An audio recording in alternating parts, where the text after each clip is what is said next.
Hey everybody, welcome to EduMatch Tweet and Talk number 18. So we're going to be talking about a topic that we've been discussing a lot in the Boxer group.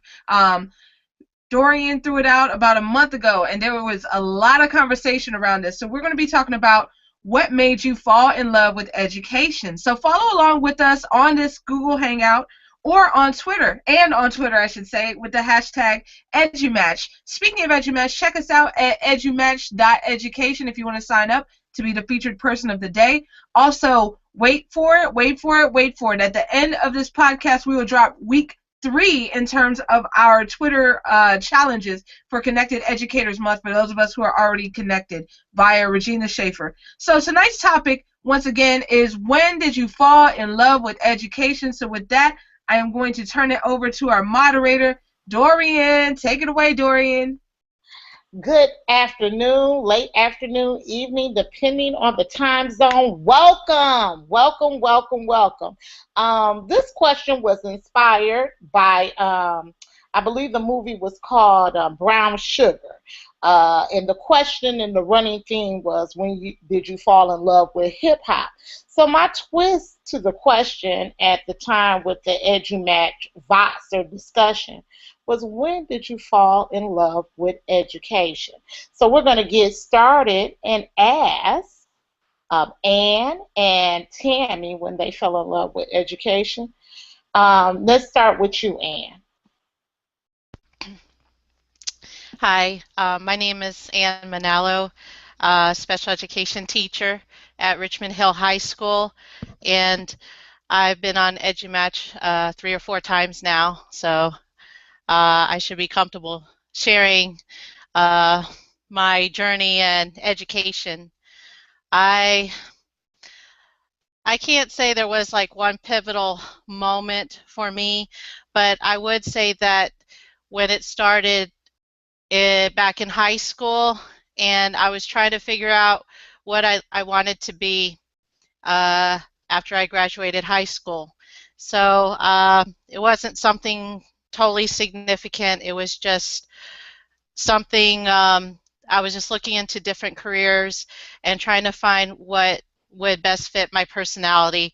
And I used to recall the days that I would tutor my brother, and I just loved to learn. I loved all the subjects. So I started the elementary route, and on my record I have a bachelor's degree in elementary education. That's part of the story. Okay, very good. Thank you, Anne. How about Thank you, you. Tammy? Hi, I'm Tammy Neil. I am a computer science teacher in rural North Florida. I knew from the time I was in kindergarten that I wanted to teach. But I'll be honest with you guys, I don't think I fell in love with teaching until probably 4 or 5 years ago.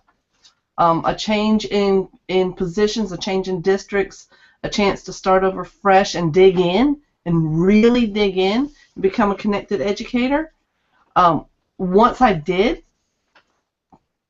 it was like, oh my gosh, I have to be the best I can be because I just love it so much. So I feel like the first 20 years or so of my career, I was doing what I thought I was supposed to be doing, and now I know I'm doing what I'm supposed to be doing. Does that make sense? Absolutely, that makes a lot of sense. For myself, I've shared a great deal. I fell in love with education. The first time was when I was teaching a journalism class to a group of students in Harlem, New York, which happened to be, some of them were gang members. And I never will forget that the chief of police in their bureau told me, he said, I always know when you're doing your class at the Boys and Girls Club because my crime rate is low. I love seeing students light bulb appear and just blow on top of their head with something that they figured out, something they created. And I'm all the more better of a person when I'm able to facilitate that learning.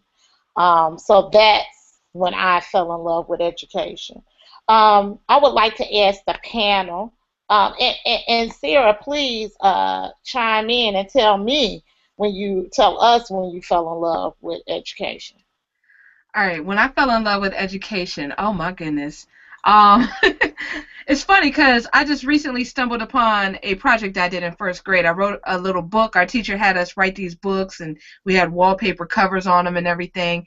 And in the book, it said, "What did it want to be? What do you want to be when you grow up?" That was one of the Q&As for the authors, and I wrote in there a kindergarten teacher. Now, it's funny because I've never taught kindergarten in my life, but I have taught first, second, third, fourth, fifth, sixth, seventh, eighth, and now ninth, 10th, 11th, 12th, as well as adults. So it's funny, I've taught pretty much everything but kindergarten. And my path to the classroom was alternative certification, which is also yet another ironic twist.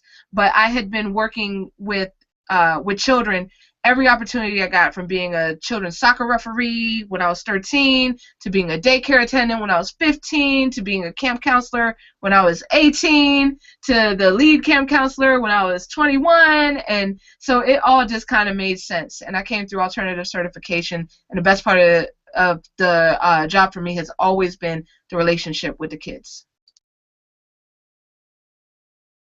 That's beautiful.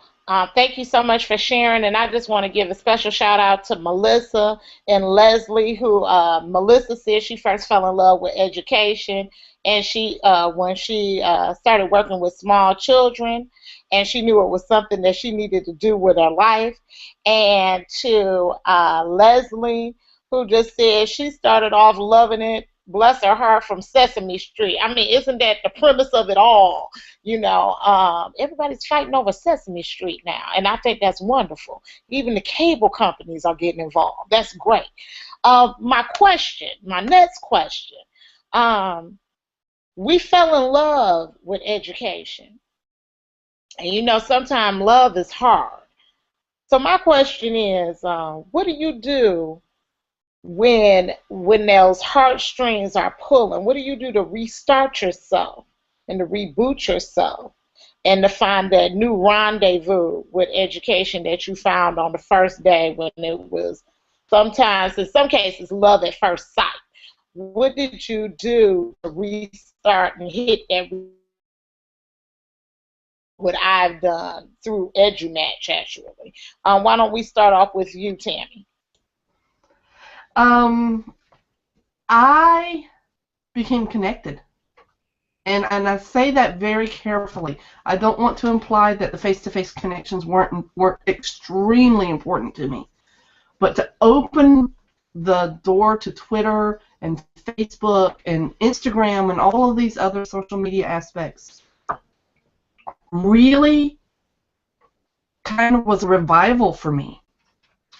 You know, going back to a church analogy, you know, it was that, get that blood pumping again, because there's always a new idea coming.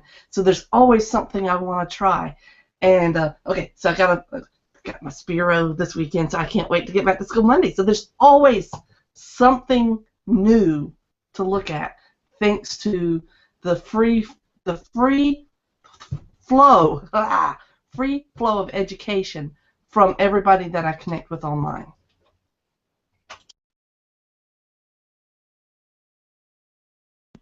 Sorry about that. And what about you? What do you do to reboost and restart your love with education?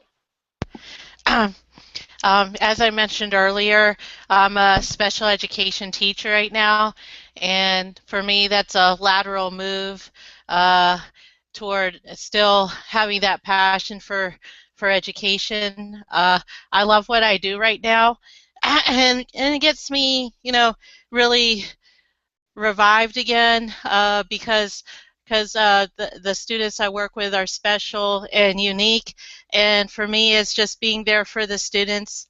It has energized me to try to find creative ways to work with them, and simply speaking, it's just it fulfills like a hole in my life right now, and I feel like if I'm just there for the students and I can come up with something engaging and creative, then it's all worth it. And it's I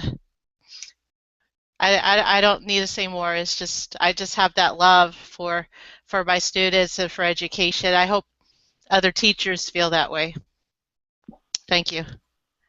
Thank you, Anne. I appreciate that. How about you, Sarah? Yeah, it's not always been an easy path.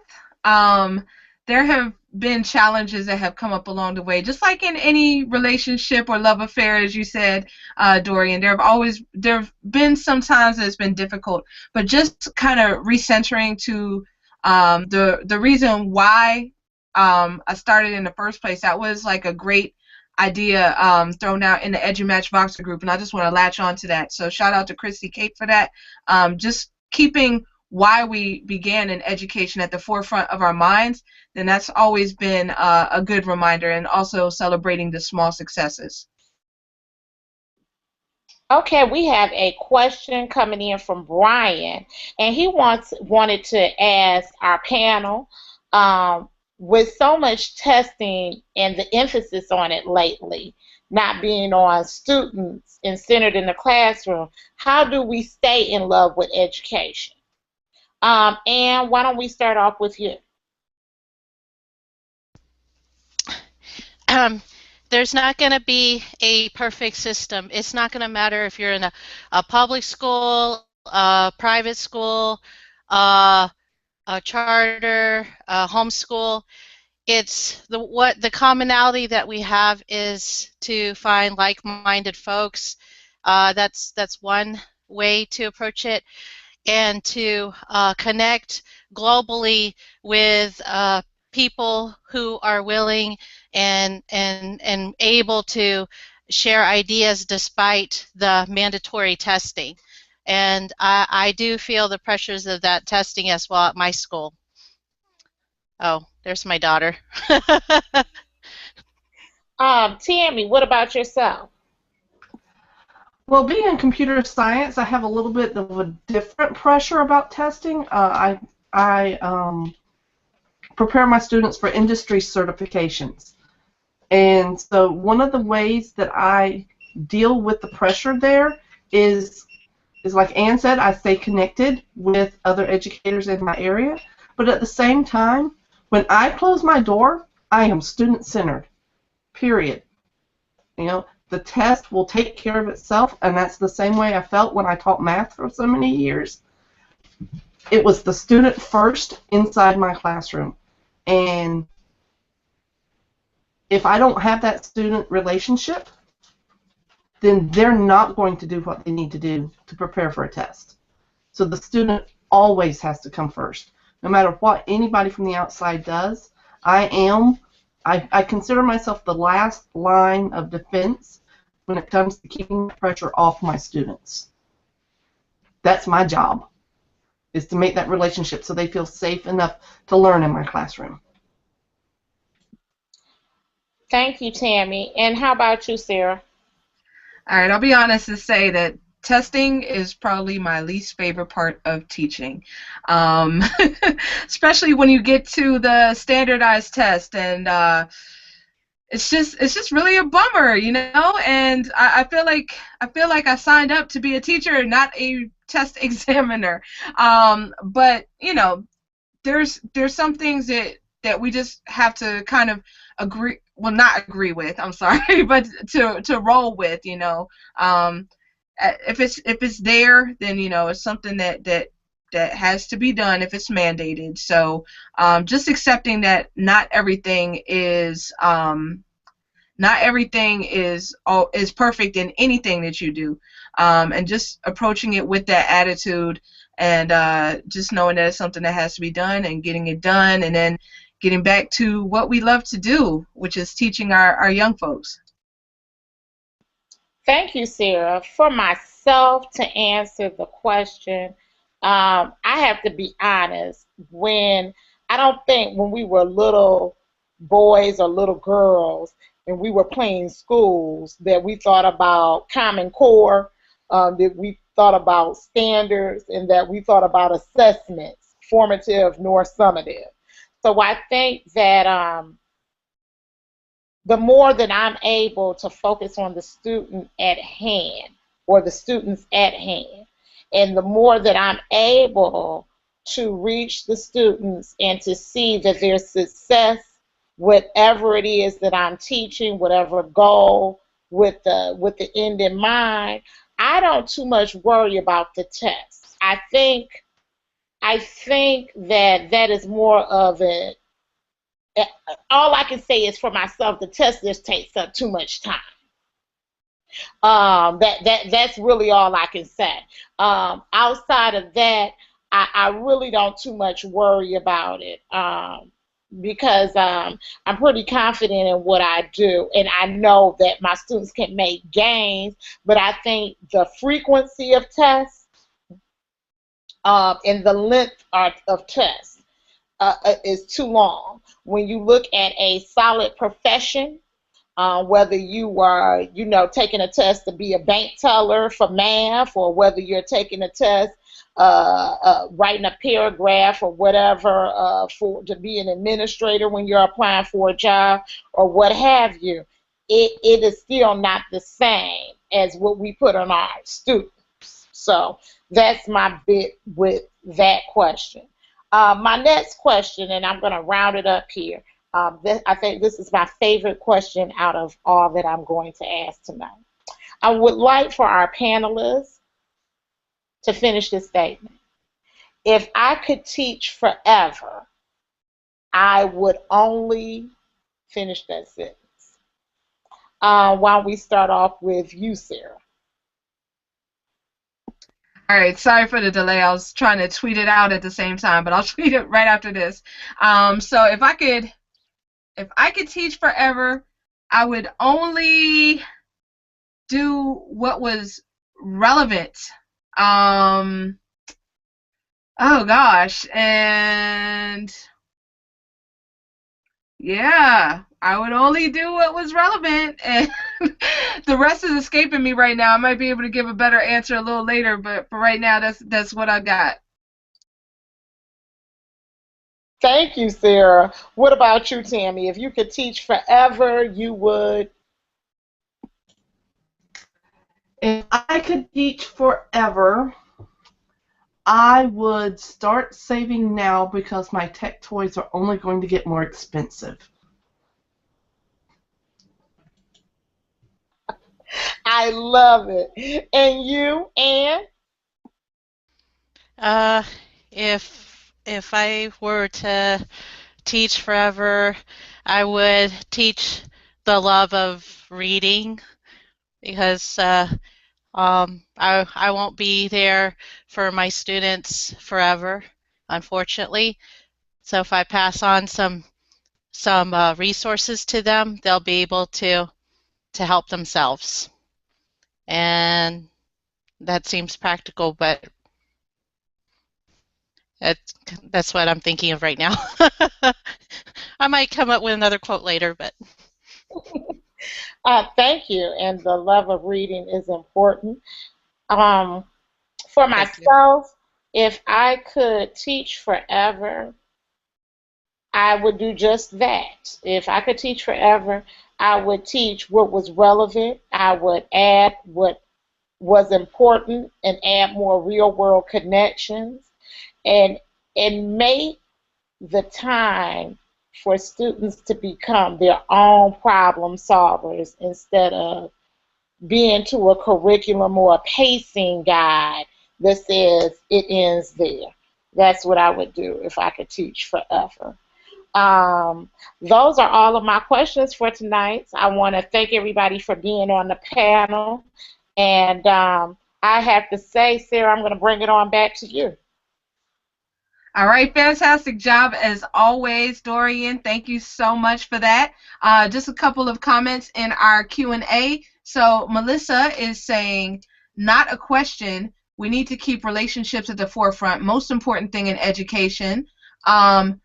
Michelle has seconded that, and she also added that Herrnstein and Murray's this book, The Bell Curve, addressed the cognitive partitioning of America as a determiner of the haves and the have-nots. if we don't want some dystopian type society based on an elite oligarchy, we had best keep public education, I believe she was saying, at the forefront. Okay, so great comments there. And thank you again to Dorian for moderating this. Thank you to Anne and to Tammy for all of your great comments. And thank you to everyone who was watching and participating with us, as well as being on the Twitter chat. So I see that some responses are still coming in, which is awesome. Just keep the conversation going with the hashtag EduMatch. So this Google Hangout will be stripped of video, just straight to audio, and it'll be available as an iTunes podcast in the upcoming weeks. The Twitter chat will be storified probably within the next hour or so. So go ahead, get your tweets in, and they will be included in our Storify. So come back next week. We're going to be talking with Leslie Fagan about encouraging fellow educators to take risks.